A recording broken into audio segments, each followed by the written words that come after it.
Welcome to the Morning Swim Show for Wednesday, October 20th, 2010. I'm Jeff Cummings, filling in today for Peter Bush.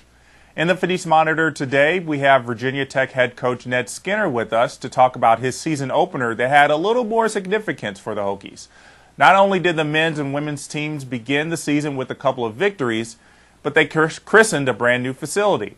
And Coach Skinner joins us now from Blacksburg, Virginia, to talk about that. Coach Skinner, how are you doing today?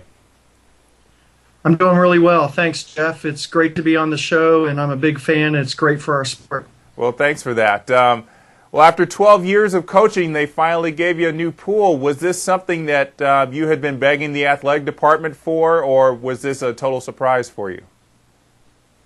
Well, I would say it's certainly been a work in progress, if you will. It's been really 6 years from when we had the realization that it could happen, all the way until we dove into it for the first time back in July. How much money was put into building this facility?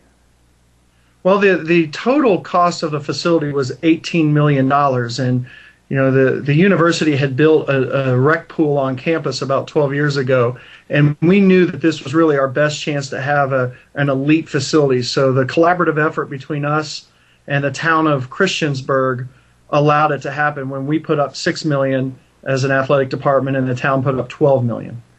Did you have any input on the design of the facility? Luckily so. In fact, I would say Glenn Reynolds, the architect of the project, and Paddock Pools, and our administration and the town manager at Christiansburg did a great job at listening to the competitive component of it, myself and our associate head coach Braden Holloway, and Ron Pamani, our diving coach, and they really wanted to make it a first-class facility, and I'm pleased to say that it far exceeded our expectations. How does this new pool improve on the pool that you were using for training and competition?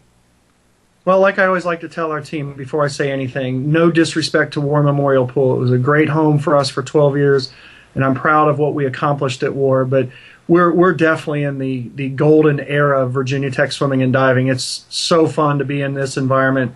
It's well lit, it's bright, it's fast, and we just cannot be any more pleased and thankful to have a facility like this. And I know so many programs out there yearn to have a new facility. And you know, for me, being in my 21st year in college coaching as a Division I head coach, it's truly a dream come true. I've kind of laughed along the way because it's the first time I've been in a pool with windows. Well, it definitely has to say something about how supportive the athletic department is for your swim team, because as you said, not many swim teams get this kind of opportunity to have an athletic department say, we're going to put a lot of money into a swimming pool. So I imagine you're thinking that not only does the athletic department support this team, but you guys are definitely going to be around for a while. Yeah, I would like to think that, you know, in this downturn economy for our athletic department to put the money up for this facility, they added another full-time coach to our staff, and you know, fully committed to our men's and women's swimming and diving programs. It really is exciting, and we are, again, very appreciative of the administration and what they are doing to help us become a better program. Well, let's talk about that first meet in the new pool. The women beat the College of Charleston, and or the men beat the College of Charleston, and then the women beat Charleston and Radford in the tri-meet. In terms of preparation, did you give the swimmers some rest, or did they train right through that? Well, we've been training hard, like so many college programs out there and club programs. We've been not backing off at all. You know, we're I guess we would say we're pretty tired and broken down right now, but you know, you're just energized in a day like that, and you know, you definitely run on adrenaline.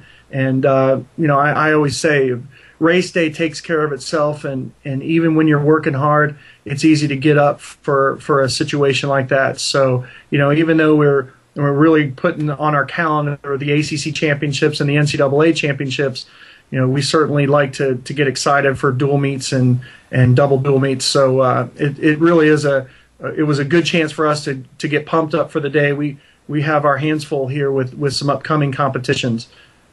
On a scale of 1 to 10, how would you say the men's and women's team did last weekend?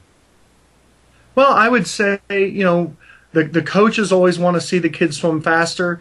The kids say that, they're really pleased with the times they put up based on the workload that we've been asking them. So, I'll give us a good solid 8.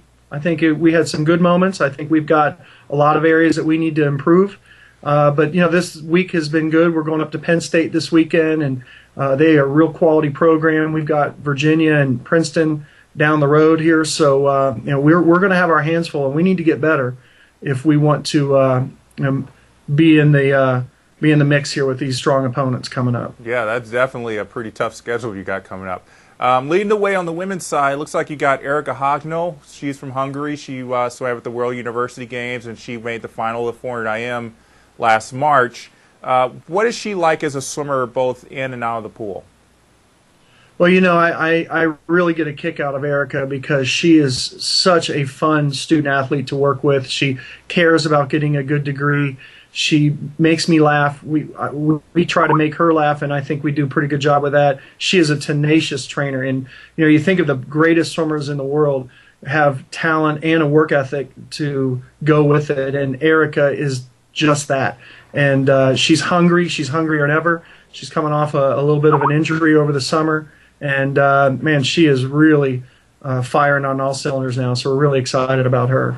Well, as I said, she made the final of 400 IM last March. What's it going to take to get more of your swimmers to get in that final 8 or even get a second swim at the NCAAs?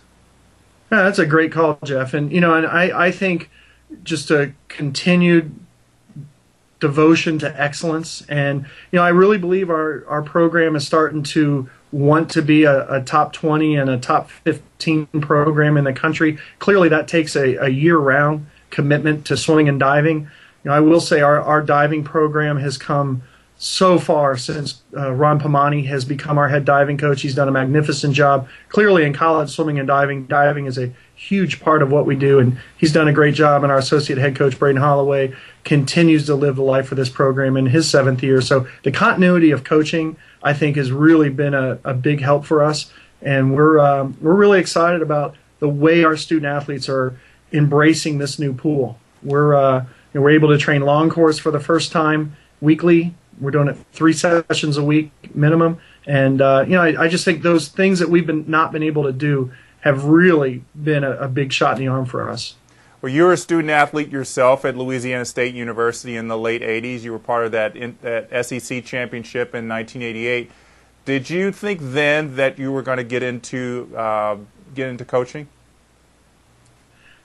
Jeff, that's a good question, and I would think back into the period of the 80s and the amazing experience that I had at LSU as a student athlete, and I think a lot of us when we're in college, we don't really know the next day is coming, let alone the moment at hand. And it was a journey. It certainly was at LSU, and I had a lot of fun. And then next thing you know, your college career is over, and you wonder what you're going to do with the rest of your life. And that's kind of what happened to me. And I got involved in administration at the LSU athletic department in my 5th year, and then decided to go on and be a grad assistant at Ohio University and coaching. And that's really what got the ball rolling, working with Scott Hammond at Ohio University back in 1989 and 1990.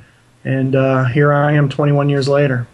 And you're coaching a Division I school with a sparkling new facility. That's got to be a great dream for you to come true.